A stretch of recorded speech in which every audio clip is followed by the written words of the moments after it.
Welcome back, or welcome if you're just joining us. This is The World This Week, in partnership with the International Herald Tribune. And with us this week is Vivian Walt of Time Magazine, Stefan de Vries of RTL4, John Rick MacArthur, usually in New York, publisher of Harper's Magazine and who happens to be in Paris this week. Thanks for being with us. And Harold Hyman of leading French 24-hour news channel BFM TV. Before the break, we were talking about this day trader. At first, it was thought perhaps the one who went on the BBC earlier in the week and said that he goes to bed at night dreaming of financial collapse. At first, it was thought it might be attributed to a group that calls itself the Yes Men, the group that's famous for once tricking the BBC into believing that one of their own was a spokesperson for Dow Chemical, ready to pay billions in compensation for the Bhopal chemical disaster. Wrong, says the group, which writes in The Guardian that sometimes truth outdoes satire. They picked up on his statement that Goldman Sachs rules the world. Duh, don't we all know that Goldman Sachs bet against the same housing market they were such a big player in and made $1 billion in profit when the subprime crisis rendered millions of Americans homeless. Now, earlier with France 24 digital mediator Eric Olander, we got your views in a Google Plus hangout on the matter. Take a listen. I kind of got the sense, I mean, if he wasn't a spoof, if he was really talking legitimately, that he's saying the things that the real traders know about and maybe the real traders out there feel that they keep from the rest of us. All right, and on Facebook, by the way, a couple of more comments. Dennis from Gary, Indiana, that this immorality is legal and encouraged and deemed success explains our decline. While Ed writes, the worse the better, Lenin's words put into practice by this twerp. Real conservatives care about fundamental stability. This guy is part of the problem. Harold Hyman, your reaction to that comment? I don't understand Edward Newman. But anyway, my reaction was that I don't understand why there isn't this big reaction against capitalism as it is played out in the financial markets, because the financial markets are supposed to give us liquidity and economic flexibility and all this, and they've been living and lend us money to do stuff and actually be concentrated on lending us money to do stuff. And Goldman Sachs is supposed to advise clients to buy companies that are doing well and this sort of thing. And if you listen to the congressional hearings and all this, you slowly get the impression, no, you do get the certainty that already the Congress knows that that is poppycock, that they don't operate that way in Goldman Sachs. They're only aiming to increase their revenues for themselves, and that's not why they exist. And they have no regulation at all, regulation being totally normal for doctors, for journalists, for lawyers, for almost anybody, and not for them. So I'm waiting for somebody to have the nerve to say something without being eaten alive by the Tea Party. Final point on this, Rick MacArthur, it's not just the Tea Party that's been speaking up. For more than 2 weeks, there have been daily demonstrations on Wall Street. Again, is this just a few hundred activists that we're seeing here, or is there something more to this? Well, I think it's the leading edge of something maybe bigger. But the problem is that Obama is playing a double game. You know, he started out his administration pretending he was going to reform the financial system, and he keeps backing off every time he's confronted with opposition from the right, from the banking industry. Did he even try? I don't think he ever had the intention to do it, but he at least said he would. And he sapped. Now he's got as chief of staff an ex-J.P. Morgan man, William Daley, who also happens to be the brother of the former mayor of Chicago and a very powerful person in the Democratic Party. But Obama doesn't seem to be serious about financial reform. At the same time, he mouths platitudes all the time that suggest that he cares about it, and saps all the energy that was developing when Bush was in power, for real reform of the financial system and of the banks. But he's playing a double game very effectively up to this point. The other point to remember is that Goldman Sachs is still, I believe, I checked the figures a couple of days ago, Obama's leading bundler in terms of campaign contributions. they're sitting on all their employees saying, shell out, shell out, shell out for Obama, because after all, he hasn't been that tough on us. Why do you think they're contributing to him? They're relieved that there hasn't been more severe financial reform or regulation. All right. We're going to get back to this point in the weeks to come, it seems, especially since the economy is so prevalent in that campaign for the U.S. president. We're going to move on, though, and tell you that last week at this time, we were broadcasting Mahmoud Abbas's historic speech before the United Nations, announcing a formal application for statehood. We listened to the Israeli Prime Minister, who offered to talk, and then came Tuesday's announcement by the Israeli government of 1,100 new homes to be built in East Jerusalem, to which the chief Palestinian negotiator, this announcement represents 1,100 no's to mediation efforts. And what's interesting is the context of this. A poll released on Wednesday, on the eve of the Jewish New Year, asked if Israel was a good place to live. 88% say yes. 2/3 of the respondents, though, say there's no chance ever of achieving peace with the Palestinians, and 45% say they fear for the survival of Israel as a Jewish state. Very mixed messages there, Stefan de Vries. The Israeli economy doing well, Yes. but it's not splendid isolation, is it? Well, I was in Lebanon not a very long time ago, and the Lebanese economy is doing very well as well. Both countries didn't suffer at all from the crisis, which is really remarkable. And the thought I had when I was in Lebanon, I was in Jerusalem a couple of months earlier, I thought if these two countries just could get along well, then this would be the new Switzerland of the Mediterranean. It would be an economic powerhouse that would even challenge Europe. And so it's very sad to see that it's not working this way. And this poll also, the 75% is really a lot of people who don't believe in peace with the Palestinians. And if I knew how they could get along, then I wouldn't be a journalist, but probably king of the world. It's a very sad problem, and every week we have different messages. Sometimes it looks like Israel is going to get towards the Palestinian Authority, and then the national politics in Israel are far more important, and they go to a far more extreme position. So it's I don't know what to think of this. I mean, it's going on for 50 years already, 1948, and they don't seem to get along well, and everyone is blaming each other. And Harold, what I find amazing in that poll is the 45% who have serious existential doubts about the existence of Israel. Talk about doom and gloom. Well, that's maybe typically Jewish. As a Jew, it's very Woody Allen to doubt your own existence. Maybe that's. But this looks like something like they really feel like it's like there is this existential threat.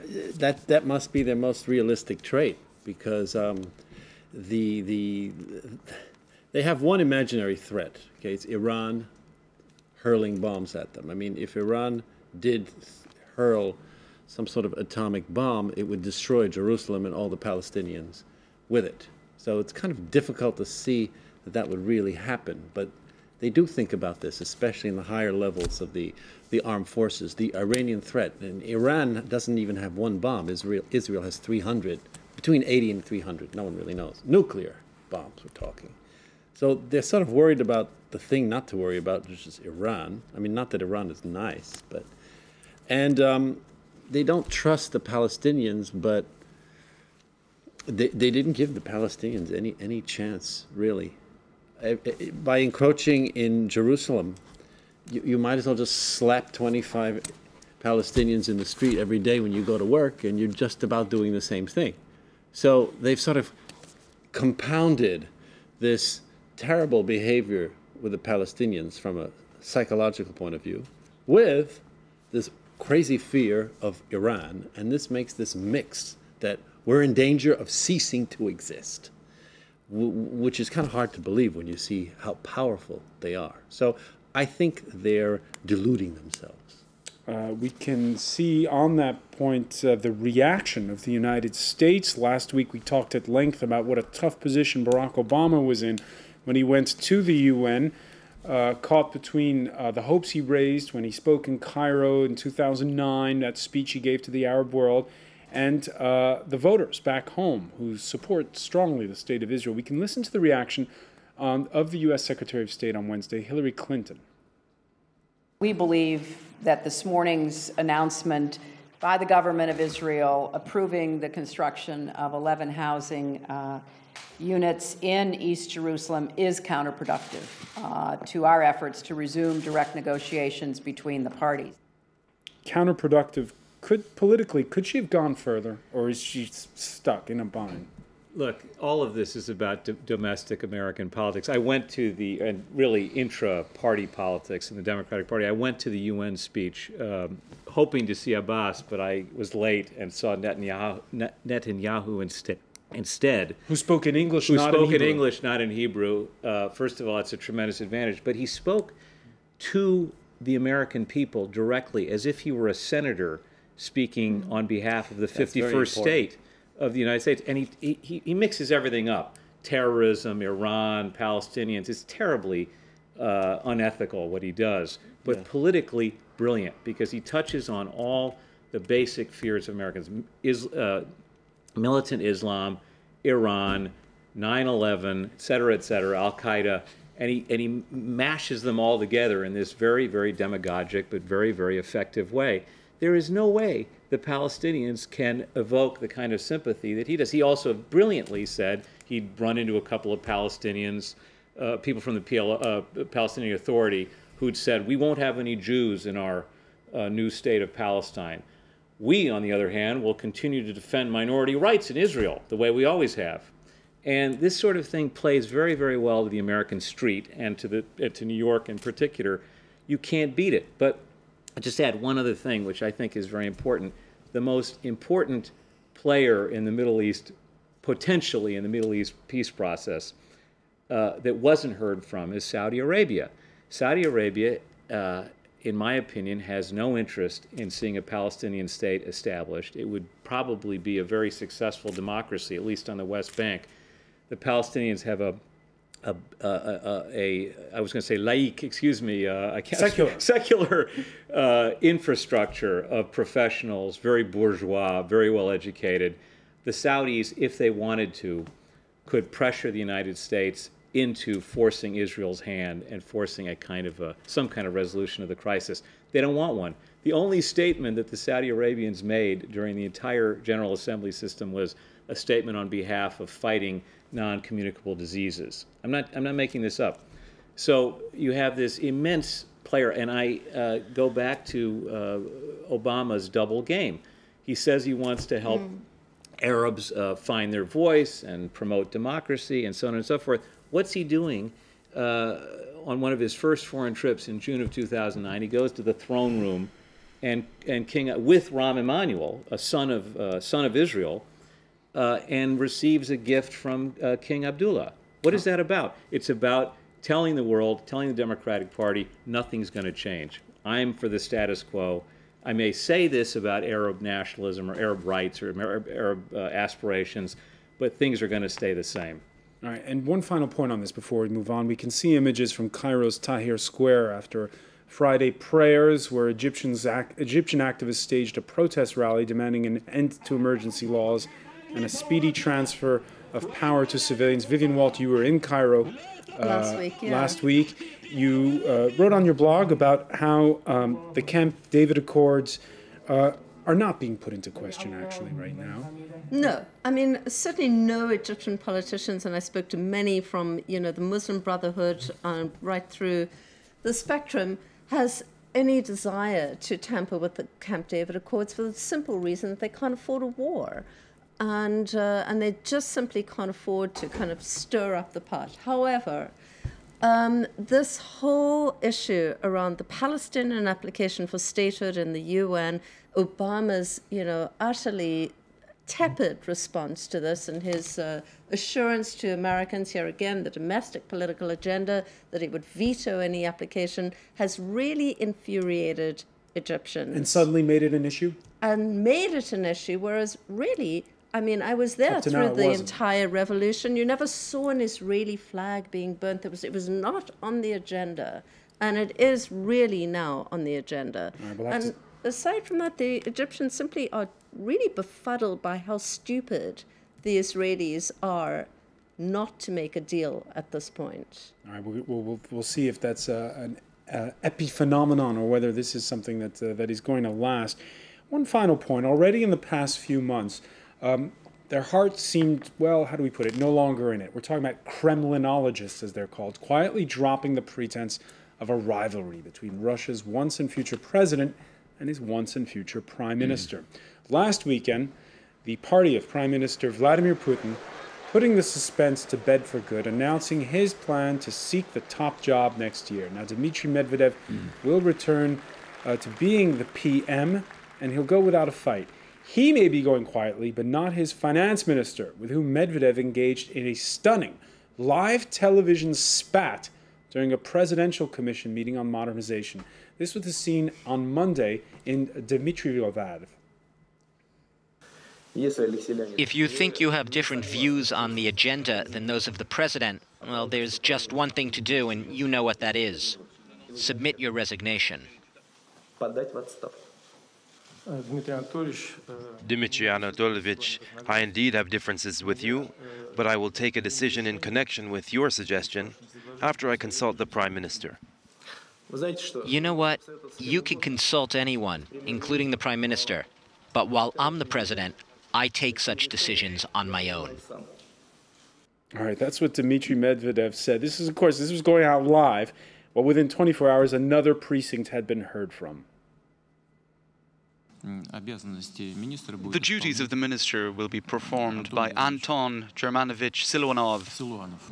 He is a good specialist, and his candidacy was obviously agreed with Dmitry Medvedev. This is our joint decision. So, Stefan de Vries, who's the boss? Sergio Corleone, the director of this. Absolutely. It's incredible, really. I mean, what are they thinking? And it's. I read an article last week. Maybe it was in Time magazine. I don't recall, but it was about Russian entrepreneurs who are deciding to leave Russia because they are stuck within the system. They can't earn any money. They can't grow bigger without paying any corruption. And I don't know where this country is going. It's very strange. I mean, it's in decline, and nobody seems to care, apart from some business people. But they're like clowns. I mean, and yet, Vivian Walt, Vladimir Putin's genuinely popular. He's immensely popular, and basically I think he's popular because, you know, Russia has been earning obviously billions in energy revenues in the last decade, and, you know, the price of oil and gas has rocketed, and so Russia has done pretty well. And, you know, it remains to be seen if the Russians would tolerate this kind of Putinocracy, whatever it's, you know, this one-man rule, if things reverse themselves. But I mean, it seems the absolute height of nerve. It's extraordinary. In the middle of, like, what is going on in the world, to turn around and say, well, you know, we're just going to own this country for the next 12 years. All right, Vladimir Putin will be with us for a while. I want to thank you, Vivian Walt, for being with us. I want to thank Rick MacArthur, Stefan de Vries, and Harold Hyman. Thank you for being with us for The World This Week.